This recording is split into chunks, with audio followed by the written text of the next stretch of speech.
Hello UPSC EPFO aspirants.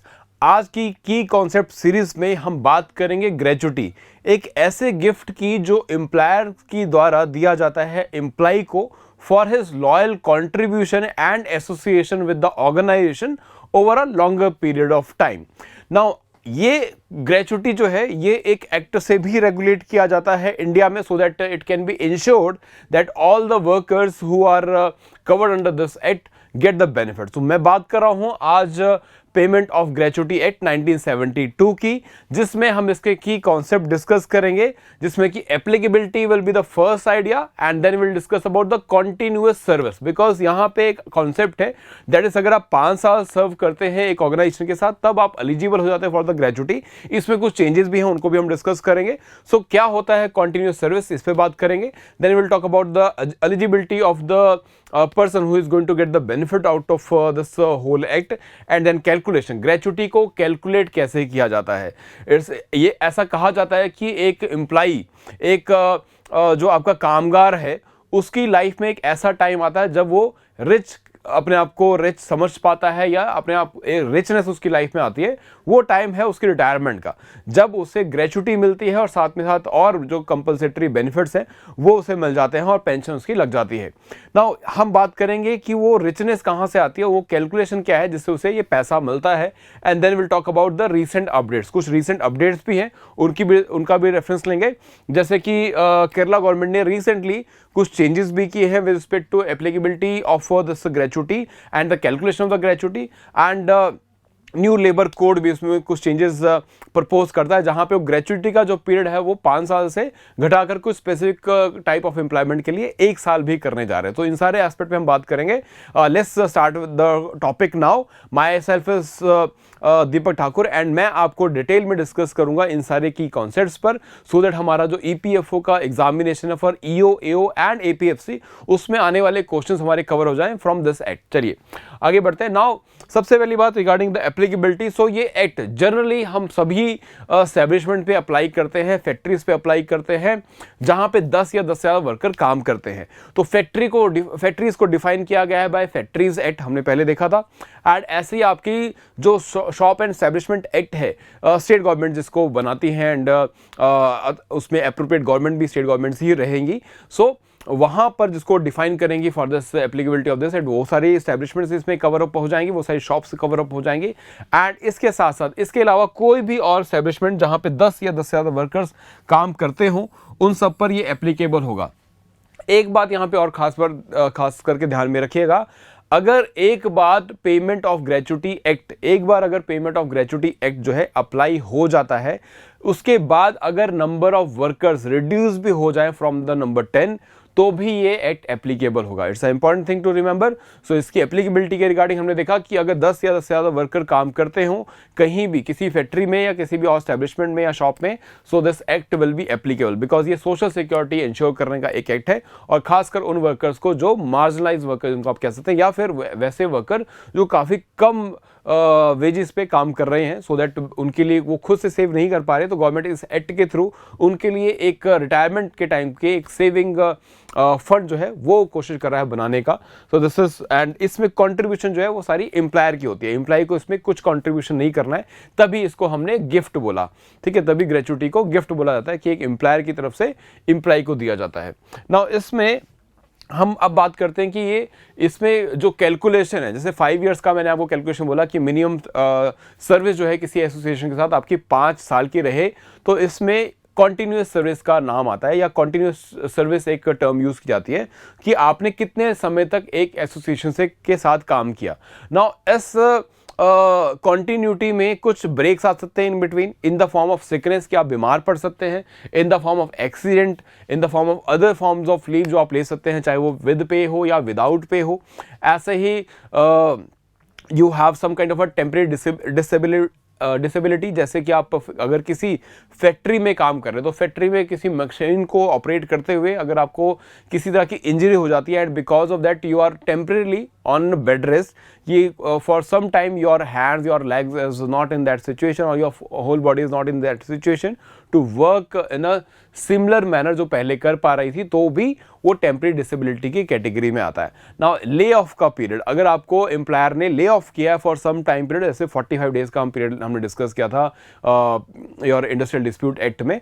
सो अगर 45 days के लिए आपको ले ऑफ किया गया तो वो पीरियड भी इसमें डिसकंटिन्यूटी नहीं माना जाएगा, वो कॉन्टिन्यूस पीरियड माना जाएगा। और ऐसे ही अगर वुमेन जो है वो मटर्निटी लीव के लिए जाती है तो वो भी आपका कवर अप किया जाएगा इन the form of continuous service. तो ये सारे रीजन आपका कॉन्टिन्यूस सर्विस के इन बिटवीन नहीं आ सकते। अगर इन रीजंस की वजह से सर्विस में आपके ब्रेक आया है या आप काम पे नहीं जा पाए हैं तो भी उसे कॉन्टिन्यूस सर्विस माना जाएगा। Now next is about the calculation.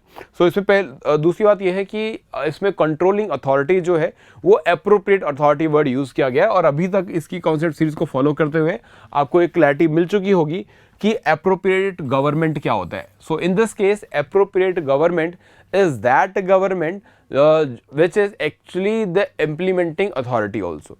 ठीक है, तो अगर वो सेंट्रल गवर्नमेंट के एस्टेब्लिशमेंट्स हैं या जहाँ पे सेंट्रल गवर्नमेंट के रूल्स रेगुलेशंस अप्लाई होते हैं, जैसे कि nuclear power plants, railways and all, so ऐसे एस्टेब्लिशमेंट्स में the appropriate government will be central government, और बाकी जहाँ पे स्टेट गवर्नमेंट के रूल्स रेगुलेशन लगते हैं या उनकी अथॉरिटी है, सो वहाँ पर स्टेट गवर्नमेंट जो रूल्स रेगुलेशन बनाएंगे या वो सारे एस्टेब्लिशमेंट्स जहाँ पे स्टेट गवर्नमेंट के रूल रेगुलेशंस लगेंगे वो एप्रोप्रिएट गवर्नमेंट इस केस में स्टेट गवर्नमेंट रहेगी। ठीक है, सो उन दोनों की रिस्पॉन्सिबिलिटी रहेगी कि अपने लेवल पर they will try to enforce this act and this social security benefit to the workers. Now इसके बाद बात करते हैं about the payment of the gratuity. Now ये पेमेंट मिलता कब है? सो इन जनरल वी से कि अगर आप 5 साल की सर्विस आपने पूरी कर ली है तो आप एलिजिबल हो जाते हैं फॉर दिस पेमेंट, बट ये आपको अदरवाइज मिलता आपकी सुपरनुएशन या फिर आपकी रिटायरमेंट पे। ये एक रिटायरमेंट फंड है जो एम्प्लॉयर से एम्प्लॉय को दिया जा रहा है। सो 5 साल की सर्विस कंप्लीट होने के बाद आप एलिजिबल हो जाते हैं, आपको सुपरनुएशन पे मिल जाता है, मतलब आप जब रिटायर हो रहे हैं बिकॉज ऑफ योर एज, चाहे 58 ईयर्स में रिटायरमेंट हो या 60 में, so accordingly it is paid. इसके अलावा अगर आपने रिजाइन कर दिया है और आपको किसी और रीजन से रिटायर किया जा रहा है, so that is also become a ground for your eligibility for this compensation या फिर this fund in the form of gratuity. Now इसके अलावा तीसरी सिचुएशन ये है कि अगर 5 साल भी कंप्लीट नहीं हुए या हो भी गए हैं बट अनफॉर्चुनेटली वर्कर की जो है वो डेथ हो जाती है, तो उसकी फैमिली जो है इस ग्रेचुटी को क्लेम कर सकती है और they should be given this amount. इसकी क्या कैलकुलेशन होती है उसे हम डिस्कस करेंगे। सो बी क्लियर, अगर 5 साल पूरे नहीं भी हुए हैं, वर्कर की डेथ हो जाती है 5 साल से पहले ही, तो उसे उसकी फैमिली को इस केस में ग्रेचुटी का बेनिफिट मिलता है, दैट इज फॉर श्योर। इसके अलावा इसमें एक और एस्पेक्ट पे हम बात करते हैं, that is regarding the continuous service. जैसे मैंने बोला कि 5 इयर्स की सर्विस मैंडेटरी होगी लेकिन डेथ के केसेस में अप्लाई नहीं है, so the benefit the person will be getting the benefit. So that is one aspect regarding the payment. So हमने देखा कि कौन से एस्पेक्ट पे आपको पेमेंट मिलेगा या कब आपको ये पेमेंट किया जाता है ग्रेचुटी का। नाउ नेक्स्ट एस्पेक्ट पे हम बात करेंगे about the 5 year scenario.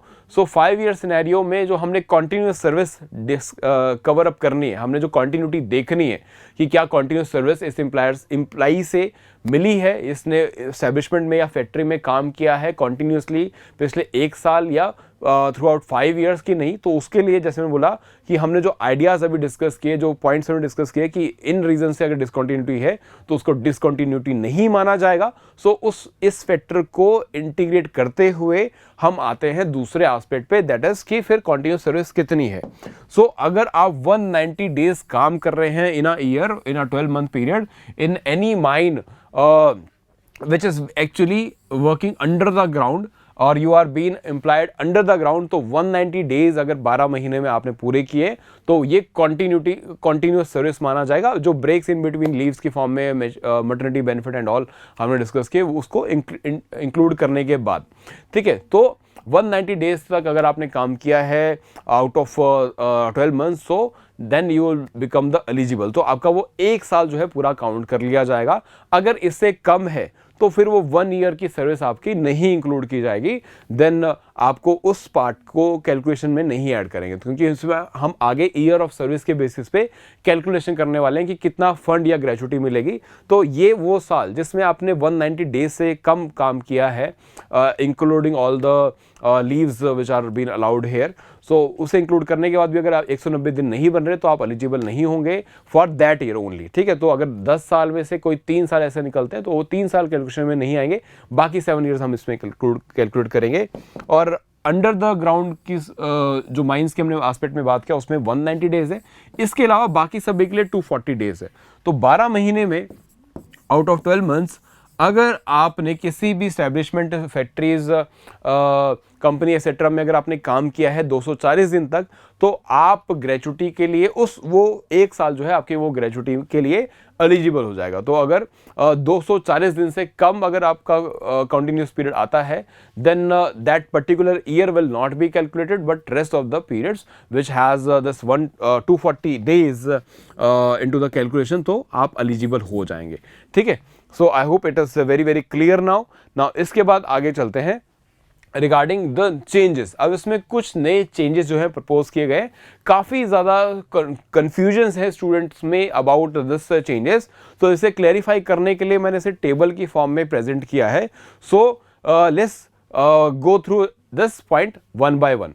Now as I said, as of now the general provision is कि अगर आप 5 साल से सर्विस आपकी ऊपर हो गई है, तब आप पेमेंट ऑफ ग्रेचुटी एक्ट के अकॉर्डिंग आप एलिजिबल हो जाते हैं for the gratuity. But new labour code इसमें कुछ चीजें ऐड करता है, जैसे कि न्यू लेबर कोड ने एक टर्म ऐड किया है, फिक्स्ड टर्म वेजेस, ठीक है। अब फिक्स टर्म वेजेस या फिक्स टर्म एम्प्लॉइज का जो टर्म है, ये मैं पहले डिस्कस कर चुका हूं द की कॉन्सेप्ट। अगर आपने नहीं देखा है, ये वीडियो आप देख रहे हो, पहले लेक्चर नहीं देखे हैं, सो आई विल से कि उनको भी एक बार कवर अप करना, बिकॉज मोस्ट इंपॉर्टेंट टॉपिक जो आपके एग्जाम में आ सकते हैं, ईओ में भी आ सकता है और एपीएफसी में भी आ सकता है, तो उनको कवर अप करना। एंड अगर कोई डाउट फिर भी रह जाए किसी कॉन्सेप्ट पे, तो मैं आपको अपना मेल आईडी भी दे रहा हूँ, सो you can contact me here directly. कोई भी आपको एकेडमिक क्वेरी हो तो आप मुझे इस नंबर पे, इस मेल आईडी पर मेल कर सकते हैं, wisdom.deepak@gmail.com। सो इस पे आप मुझे कांटेक्ट कर सकते हैं। ये सभी के लिए, whether you are my student और not, but I will be here for your support. So for your any academic query आप मुझे कांटेक्ट कर सकते हैं एकेडमिक, ठीक है। एडमिन क्वेरीज के लिए आपको इस वीडियो के डिस्क्रिप्शन में कॉन्टैक्ट नंबर मिल जाएंगे, उन्हें आप कॉल कर सकते हैं। We have a whole support system for this, so they will help you with respect to any query, whether course के रिगार्डिंग हो, गाइडेंस के रिगार्डिंग हो, या फिर किसी और कॉन्टेक्ट रिगार्डिंग आप बात करना चाहते हैं, तो आप इन नंबर्स पे रेफर कर सकते हैं। नाउ अब मैं आता हूँ चेंजेस पे। सो फिक्स टर्म एम्प्लॉयमेंट का आइडिया हमने डिस्कस किया था क्लास में कि ये एक तरह का कॉन्ट्रैक्ट होता है जहां पे स्पेसिफिकली ईयर मेंशन है कि किस साल तक आपको काम पे रखा जा रहा है। तो 2 साल, 3 साल या 5 साल के लिए जितना भी रखा जा रहा है, so that will be you will be eligible for the gratuity also. अगर आपने 1 साल की service as a fix term employee cover up कर ली है, तो आप जो है एलिजिबल हो जाएंगे फॉर द ग्रेचुटी ऑल्सो। सो आपको जो ग्रेचुटी है अकॉर्डिंगली कैलकुलेट की जाएगी, आपका टर्म ऑफ एम्प्लॉयमेंट के बेसिस पर, कितने साल आपने कंटिन्यूस सर्विस दी है उसके बेसिस पे it will be calculated and you will get the benefit. So this is a new development which government has initiated, because जैसे जैसे working style of labour force जो चेंज हो रहा है या नेचर ऑफ लेबर फोर्स जो change हो रहा है, उसके साथ गवर्नमेंट भी अपनी पॉलिसीज को चेंज कर रही है। जैसे पहले एक एम्प्लॉयर के साथ एम्प्लॉय का काफ़ी लंबा रिलेशनशिप होता था, मतलब अपने अडल्टहुड में उसने ज्वाइन किया, 18-19 साल 20 साल में ज्वाइन किया, और वहाँ से वो रिटायरमेंट होने के बाद ही निकल रहा है। तो पहले ये सिचुएशन थी, लेकिन अब हम देखते हैं कि कई बार आपका प्रोजेक्ट बेसिस पे आपको रखा जाता है, तो 4 साल, 5 साल, 6 साल, जैसा एम्प्लॉयर की रिक्वायरमेंट है, एम्प्लॉई और एम्प्लॉयर एग्री करते हैं, एक एग्रीमेंट साइन करते हैं, उसमें टर्म ऑफ एम्प्लॉयमेंट रखा होता है, या सिंपल ये लिखा होता है कि ये प्रोजेक्ट कंप्लीट होने तक आप काम करेंगे। सो that is fixed term employment. And इस केस में पहले कॉन्ट्रैक्ट वर्कर्स को ग्रेचुटी का बेनिफिट नहीं मिलता था, लेकिन अब by law they will be getting the benefit of this. तो फिक्स टर्म एम्प्लॉयमेंट में अगर आप हैं और 1 साल पूरा कर चुके हैं, तो भी आप एलिजिबल हैं for the gratuity. And permanent employ जिन्होंने 5 साल से ज़्यादा सर्विस कर रही है, वो तो एलिजिबल है ही, तो वो तो क्राइटेरिया है। इसके अलावा वर्किंग जर्नलिस्ट, उनको भी कई बार हमने देखा कि they do not get the benefit, तो उसको भी इंश्योर करने के लिए this limit has been reduced to 3 years, so that अगर कोई शॉर्ट ड्यूरेशन में भी अपना एम्प्लॉयर चेंज कर लेता है, ऑर्गेनाइजेशन चेंज कर लेता है, तो वो भी इसके लिए एलिजिबल रहे। सो दैट इज वर्किंग जर्नलिस्ट के लिए 3 years, परमानेंट वर्कर्स के लिए 5 years एंड पर फिक्स टर्म एम्प्लॉइज के लिए 1 year का क्राइटेरिया रिक्वायर्ड होगा। और इसी में कॉन्ट्रैक्ट वर्कर्स भी आ जाते हैं। तो कॉन्ट्रैक्ट वर्कर अगर 1 साल से ज़्यादा किसी ऑर्गेनाइजेशन के साथ या एस्टैब्लिशमेंट फैक्ट्री के साथ रोज जुड़ा हुआ है, काम कर रहा है, सो वो भी एलिजिबल हो जाएगा फॉर द ग्रेचुटी। ठीक है, as per this new amended provisions या न्यू लेबर कोड। ठीक है, क्लियर। अब आगे बढ़ते हैं ना, इसके बाद बात करते हैं कैलकुलेशन की। कैलकुलेशन को बड़ा सिंपल फॉर्म में हम समझेंगे कैलकुलेशन कैसे करना है। तो बेस्ट, जैसे हमने बोला कि रिटायरमेंट के टाइम पर आपको एक फंड मिलना है, आपको एक पैसा मिलना है, एक साथ एक लमसम अमाउंट मिलना है। तो इसकी कैलकुलेशन कैसे होगी? तो इसकी कैलकुलेशन के लिए एक फॉर्मूला है। इस फॉर्मूला में आपकी मंथली सैलरी पहले लिखी जाती है, जो जैसे कि लास्ट ड्रॉन सैलरी, मतलब आपने जो लास्ट सैलरी विड्रॉ की थी एट द टाइम, जैसे आपके 5 साल के बाद छोड़ रहे हैं आप, या फिर अपने रिटायरमेंट के टाइम पर आपको जो लास्ट सैलरी आई, वो हम पहले ऊपर लिखते हैं। तो मान लो हमने यहाँ पे लिखा आपकी वेजेस को 10,000 रुपये, तो 10,000 को फिर हम इसको हाफ करने के लिए, बिकॉज ये फुल मंथ की सैलरी है, तो उसको हाफ करने के लिए हम क्या करते हैं, इसको अगर मंथ में 30 होल डेज होते हैं, ठीक है, ये सिंपल फॉर्मूला है, इसमें बहुत टेक्निकल में मत जाना। 30 डेज होते हैं, तो हाफ करने के लिए मुझे 15 डेज चाहिए, तो मैंने यहाँ पे 15 डेज लिख दिया। और ऐसे ही अगर मैं आपके 4 छुट्टियाँ निकाल दूँ, because as per factories act आपको हर एक वीक में एक छुट्टी भी मिलेगी, सो आपको 4 छुट्टियाँ मिल जाएंगी एक महीने में, संडेज की हो सकती हैं छुट्टियाँ। तो इन 4 दिन को छोड़ने के बाद आपका जो पूरा मंथ बचा, वो कितना बचा, वो 26 दिन बचे, तो 26 आपका नीचे आ जाएगा। तो कैलकुलेशन क्या है कि आपका जो लास्ट ड्रॉन सैलरी है वो, उसको हम इनटू करते हैं 15 से for half days of the year, and इसको हम फिर डिवाइड कर देते हैं 36 से, that is your whole month. ठीक है, होल मंथ जब आपने काम किया या आप एसोसिएटेड रहे। अब इसके बाद नेक्स्ट आता है आपकी ईयर ऑफ सर्विस, कि कितने साल तक आप एम्प्लॉयर के साथ जुड़े रहे हैं। तो अगर आप 10 साल जुड़े हैं तो 10 से इंटू कर देंगे, अगर आप 5 साल जुड़े हैं तो 5 साल से इंटू कर देंगे, और as per new labour code अगर आप 2 या 3 साल से भी जुड़े हैं, कॉन्ट्रैक्ट वर्कर हैं, तब भी वो ईयर यहाँ पे लिख दिया जाएगा, और फिर आपके पास आंसर इसका आ जाएगा अकॉर्डिंगली। ठीक है, तो मैं अगर यहाँ पे लिख दूं कि किसी ने फुल सर्विस लगा दी, अपना पूरी जो ज़िंदगी है वो एक ही एम्प्लॉयर के साथ लगा दी है, तो मैं यहाँ पे 26 लिख दूं, तो मेरे पास इसमें सिंपल सा जो इसको ग्रेचुटी मिलेगी, वो बड़ा सिंपल सा कैलकुलेशन फिर मेरे पास आ जाएगा, दैट इज योर 1,50,000। ठीक है, तो ये 1.5 लाख रुपए इसको मिलेंगे। बट फिर मैंने यहाँ पे 10,000 लिया, बस लास्ट ड्रॉन जो सैलरी होती है आपकी इतनी तो नहीं होगी, सो आप 25,000, 30,000 या 50,000 पे अगर लीव कर रहे हैं तो अकॉर्डिंगली कैलकुलेशन की जाएगी, और अच्छा खासा अमाउंट बन जाता है, depending upon your last drawn salary, काफ़ी अच्छा पैसा आपके पास बन जाता है इस केस में। ठीक है, अब यहाँ पे जो मैंने आपको बताया regarding the salary, last drawn salary, तो उसमें भी न्यू लेबर कोड ने कुछ चेंजेस किए हैं, क्योंकि पहले आपका basic wages, retention allowance and DA ये कैलकुलेट किया जाता था for the purpose of the wages, but अब जो है न्यू लेबर कोड ने इसमें जो वेजेस है उनको डिफाइन किया है, और बोला है कि सैलरी में आपके सारे कंपोनेंट्स जो हैं वो इंक्लूड किए जाएंगे। So every component which has been defined by the employer, वो सारे कैलकुलेट किए जाएंगे। इसमें कुछ एक्सेप्शंस रखी गई हैं, जैसे कि जो आपकी लीगल एक्सेप्शंस है, जैसे कि बोनस, आपको हाउस रेंट जो दिया जा रहा है, हाउस अलाउंस जो दिया जा रहा है, ऐसी कन्वीनियंस अलाउंस और कमीशन, कुछ जो आपके स्टैट्यूटरी एक्सक्लूजन्स हैं उनको छोड़ के बाकी सारी जो वेजेस है आपको इंक्लूड कर ली जाएगी, बाकी सारी जो कैलकुलेशन है वेजेस की वो इसमें इंक्लूड कर ली जाएगी। हाँ, इसमें एक खास बात, और इसको सिंप्लीफाई करने के लिए न्यू लेबर कोड ने एक और चीज़ ऐड की कि आपकी जितनी भी सैलरी आती हो, जिस भी तरीके से एम्प्लॉय कोई भी हेडिंग देकर उसको आपको देता हो कि आपकी जो सैलरी स्लिप है, जो आपकी सैलरी स्लिप आती है, उसमें वो किसी भी तरह से उसको डिवाइड कर रहा हो कि आपको basic, DA, then retention allowance and then your house rent and बहुत सारे चीज़ें आपको और ऐड कर दें। तो अब क्या होता था कि to make this calculation minimum, ऐसे ही वो प्रोविडेंट फंड में करते थे, बिकॉज वहाँ पर भी कैलकुलेशन अकॉर्डिंगली हो रही है कंट्रीब्यूशन। मैंने इस लेक्चर से पहले आपका प्रोविडेंट फंड प्रोविजंस डिस्कस किए थे, तो वो आपने अगर नहीं देखा तो देख लेंगे तो क्लियर हो जाएगा। सो अब इस अमाउंट को कम से कम रखने के लिए वो इस अमाउंट को या बेसिक वेजेस, डियरेंस अलाउंस या रिटेंशन को कम कर देते हैं, क्योंकि कैलकुलेशन में ये तीनों चीज़ें यूज़ होती हैं, तो इसको कम करके बाकियों का जो बाकी हेड्स में जो कंपनसेशन वो बढ़ा देते हैं। तो इससे क्या होता है कि ओवरऑल जो एम्प्लॉई को मिलने वाला बेनिफिट है वो कम हो जाता है और एम्प्लॉयर को जो कंट्रीब्यूशन देना है वो भी रिड्यूस हो जाता है। सो इस तरह से एम्प्लॉयर अपना पैसा बचा लेता है। तो न्यू लेबर कोड ने इस प्रैक्टिस को देखा और उसमें एक चेंज किया कि आप कुछ भी कैलकुलेशन कर लीजिए, लेकिन आपकी जो सारी कैलकुलेशन है, जो वेजेस की कैलकुलेशन है, उसमें 50% of wages as it is count कर लिए जाएंगे। तो आप कोई भी और हेड अगर आप ऐड कर रहे हैं, किसी भी तरह का आपने और हेडिंग डाल के उसको अलग से कैटेगराइज किया है उस अलाउंस को, या कोई भी आपने अलाउंस और ऐड किया है, सो अगर वो 50% से ज़्यादा जाता है तो that will become part of the base salary. ठीक है, तो बेस सैलरी में उसे इंक्लूड कर लिया जाएगा। So that is the new development which new labour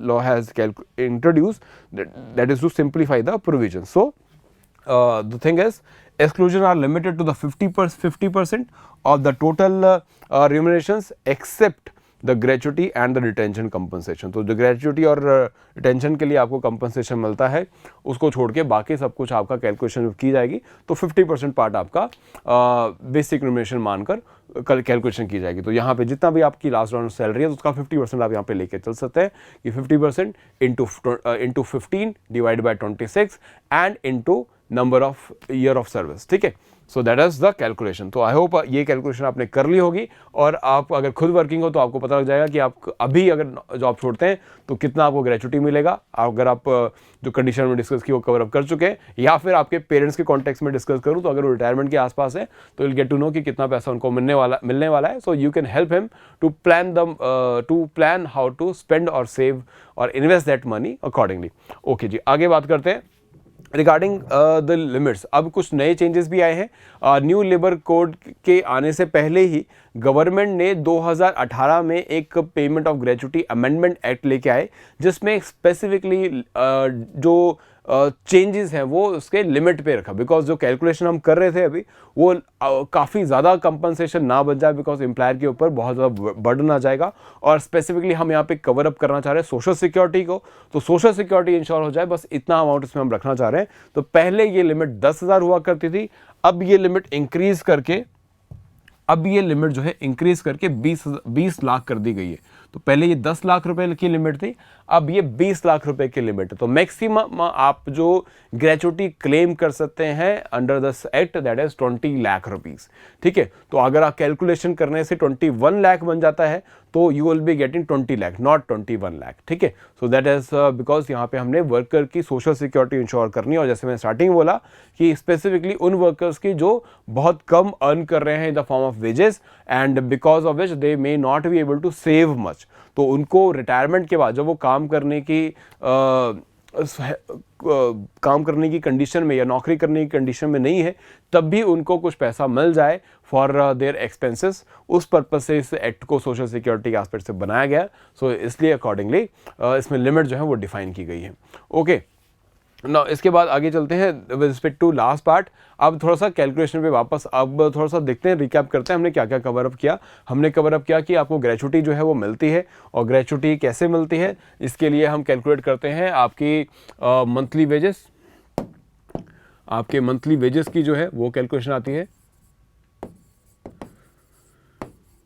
monthly wages को आप डिवाइड कर दीजिए 26 से, इंटू कर दीजिए 15 से, and then number of years of service. Now year of service के लिए जैसे मैंने बोला, आपने ईयर्स को जब कैलकुलेट करना है तो आपने कॉन्टिन्यूस सर्विस को कैलकुलेट करना है कि कॉन्टिन्यूस सर्विस कौन सी ईयर में आपकी 190 या फिर 240 डेज बन रही है। सो अकॉर्डिंगली आप कैलकुलेट करेंगे बेस्ड ऑन दिस आइडिया। ठीक है, नाउ अब ये लिमिट जो है मैक्सिमम आपकी 20 लाख कर दी गई है, पहले ये 10 लाख थी, हमने डिस्कस किया। देन आपका पहले जो है मिनिमम जो है 5 इयर्स की सर्विस हुआ करती थी, but now this criteria has been removed. अगर आप फिक्स टर्म एम्प्लॉयमेंट में है, कॉन्ट्रैक्ट पे और 1 साल से ज़्यादा काम कर रहे हैं तो you will be eligible for this benefit. Accordingly जो परमानेंट एम्प्लॉयमेंट में उनको 5 साल के बाद बेनिफिट मिलेगा, और अगर आप वर्किंग जर्नलिस्ट है तो 3 इयर्स के बाद आप एलिजिबल हो जाएंगे। So that is the calculation regarding this. तो ये से सारे की concept with respect to payment of gratuity act. इसमें जो भी आपको एग्जाम में पॉसिबल क्वेश्चन आ सकते हैं, इंपॉर्टेंट क्वेश्चन आ सकते हैं, वो हमने कवर अप कर लिया है। इंपॉर्टेंट जो टॉपिक है एग्जाम के पर्पज से हमने कवर अप किए। बट अगर आपको लगता है कि अभी भी, बिकॉज अब तो 60 दिन भी नहीं रह गया आपकी एग्जाम के लिए, today is 3rd of May। सो अभी भी अगर आपको लग रहा है कि आपकी प्रिपरेशन में कमी है और खासकर इंडस्ट्रियलाइजेशन, लेबर लॉ और अकाउंटिंग में कमी है, तो आप अलग से एक मॉड्यूल परचेज कर सकते हो जिसको हम बोलते हैं industrialisation, labour law and social security and accounting का मॉड्यूल। ये हमने अलग से बना दिया है ताकि आप इस कम समय में अपना एटलीस्ट, बिकॉज जीएस हम अगर ये लेके चलें कि आप और एग्जाम्स के लिए प्रिपेयर कर रहे हो तो आपने कवर अप कर लिया होगा, तो जीएस के कंपोनेंट आपके कवर हो गए हैं। अगर सिर्फ इंडस्ट्रियलाइजेशन, लेबर लॉ और अकाउंटिंग, बिकॉज ये बाकी जीएस के एग्जाम्स में नहीं आता है, तो अगर यही पार्ट आपका रहता है तो आप फटाफट से इसको इनरोल कर सकते हैं, so that you can cover most important component of this examination, because ये डिसाइड करेगा कि आपका सिलेक्शन हो रहा है या नहीं। बिकॉज बाकी जो जनरल स्टडीज़ में सभी ने मार्क स्कोर करने हैं, इसमें you will be having a difficulty अगर नहीं प्रिपेयर किया। So you can go for this. It has of 80 to 90 lectures module, जिसमें अकाउंटिंग भी है, industrialisation, labour law, social security भी है। So you can go for this. और otherwise अगर आपको लगता है कि you do not have good preparation, or your preparation with respect to general studies is not up to mark, so आप हमारा फुल कोर्स भी परचेज कर सकते हो। और अगर आपको लग रहा है टाइम कम है तो क्रैश कोर्स भी है, you can go for the crash course for this also, जिसमें सारे मॉड्यूल्स कवर अप होंगे including industrialisation, labour law and social security also. तो choice is yours, depending upon your level of preparation, you can opt for these courses. This is Deepak Thakur signing off for now, and best of luck for your examination. Thank you so much.